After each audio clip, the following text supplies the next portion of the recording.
Four-way hip exercises are kind of a staple in the rehab world for anybody dealing with lower extremity or low back. It's a good way to strengthen the hip when somebody has to be non-weight bearing, but you need to be very specific, very particular about how they're completing those exercises. So the four directions, first we're gonna have hip flexion. I always have the opposite knee bent just to help protect the low back, making sure they're really squeezing the quad, and they're gonna lift as high as they can. So that's gonna be your flexion. You're then gonna have them lay on this side for adduction.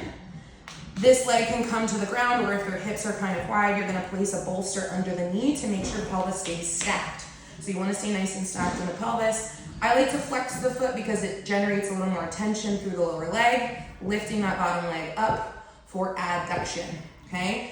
We're then gonna lay on the stomach for hip extension, making sure their spine is nice and neutral. Just because this leg is closer to the camera, I'm gonna show you here, you're gonna keep the knee nice and straight, and you're going to drive that leg up into hip extension.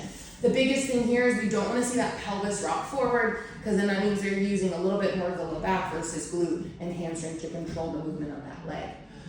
When we get into hip abduction, so hip abduction is going to be bringing the top leg up. You want to keep that foot flexed. This is where we want to hit the abduction.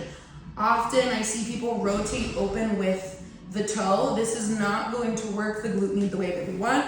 So you have to, again, make sure that the hips stay nice and stacked. I always slightly roll them forward and have them lead with the heel so that you're only getting that 45 degrees of hip abduction that we actually have into the hip. Okay, so if somebody's raising their leg higher than this, they're cheating out of the exercise. They're not going to bias the glute med the way that we want.